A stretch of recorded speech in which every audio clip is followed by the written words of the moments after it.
Now this is what I'm talking about. I know that sometimes I've got a little bit of criticism for the fact that I, give honest reviews, but it makes it all the much more worthwhile when a song like this comes out and a band like Hanabie just show that they can really get hold of so many things, so many parts of what give them so much potential and deliver them in a song that sounds so effortless. So, shall we unpack their new release?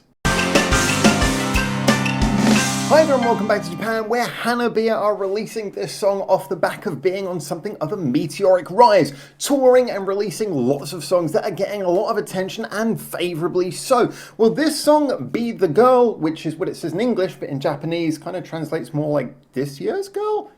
Anyway, it's a song that has a lot of real positives, both as a single and just as a pure creative work. So let's get into breaking down what makes this song so great. Number one is the fact that it taps into a lot of different genres. Now, it plays with some old school EDM sounds here. You get that kind of saw synth riff going in a lot of the song, but at the same time, it doesn't allow that to take over. Whereas some bands, when they do something EDM related, they just try to go for a big hit single and have everything in a very danceable rhythm. This has danceable bits, but it also goes into many different styles, which is another one of Hanabie's great qualities, that ability to mix genres together. We have some punky bits here, we have some rock bits, we have some bits which are almost like big pop choruses as well. It's great to hear Matsuri using her voice once again really well. I think her voice is just evolving and progressing so well with their songs, and here is probably the most powerful performance I've heard from her voice. She really sounds confident, big and strong, but at the same time we get those really hardcore bits with the screamo. The screamo is used well here though. It's balanced between different things. We have some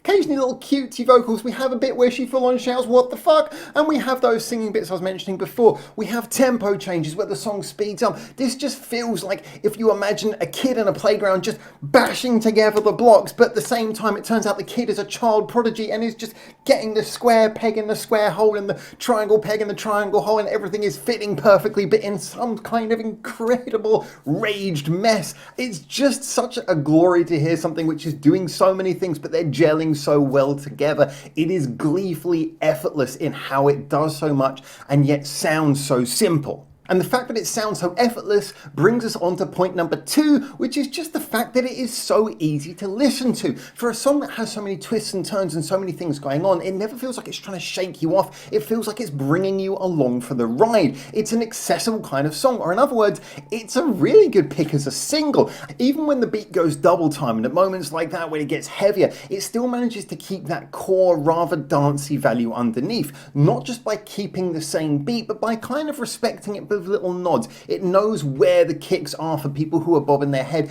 and it maintains them throughout the changes. When you hear the sort of shouty vocals, they're nicely balanced in a cool dance way with the sung vocals from Matsuri, so that you kind of get a heavy, light to and fro, which also just keeps on giving it that feeling of being something that's sort of bouncing along. It's changing, but at the same time you can follow it, and that's actually quite a key quality for a single. And again, I have to just respect how well they've managed to mix that in, that ability to be easy to access, that ability to be a good single, along with the ambition to have so many things going on in the song. But we can't talk about that sort of single quality, that accessibility, without moving on to the very important part three. And this is something that I spoke about when we were talking about the song Pardon Me before, which was just such a fantastic single prior to this.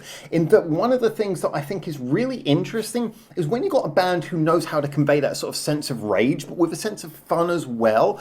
It particularly works when you're talking about something where people can get behind it, when it's not just noise for the sake of noise, but it's kind of got a relatable message. And once again, this song, as is kind of gleefully and funnily played out in the video, is about that sort of sense of being, if you like, not in with the cool, not really wanting to go along with the popular image. They play it out nicely in the music video here by having the members of Hanabie basically look like just normal, maybe slightly shy, just women, and then they're just set upon by these cool beach looking girls who have the tanned looks and You know what I'm talking about.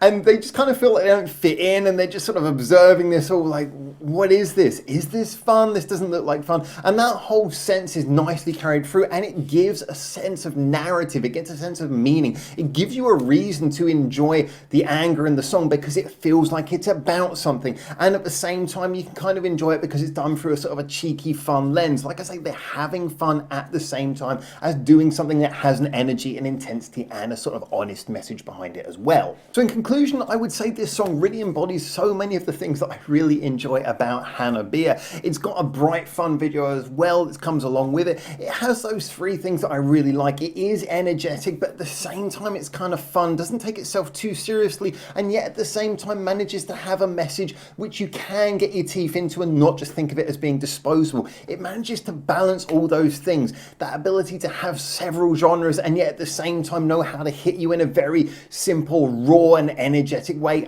I just think this is an example of why Hanabie are so good. This is what I look for from them. I know that some people maybe haven't gelled with the fact that I'm not so much into the heavier sides of Hanabie, but as I've pointed out before, for me that's not a barrier. It doesn't stop me enjoying so many of the things that I do love about the band, and that is just the creative ambition, the sheer just degree of uniqueness that they give out. And this song is one of those examples of when they hit all of those nails right on the head for me. I really enjoyed it. I'm looking forward to seeing what you guys say in the comments as well. Is it a better song than Pardon Me, which, let's face it, is kind of their big single at the moment? I think time will tell, but I certainly think this has all of the qualities that that song had. I think this song comes forward with the same sense of just infectious likability that that song did. I'm really looking forward to seeing how those two songs do by comparison, but hey, they're both brilliant and they're not alone. This band has some great songs. Like I say, get in the comments, tell me what you think. Looking forward to seeing what you say. And until I hopefully see you very soon in Japan for the next one of these. For now, ciao, ciao.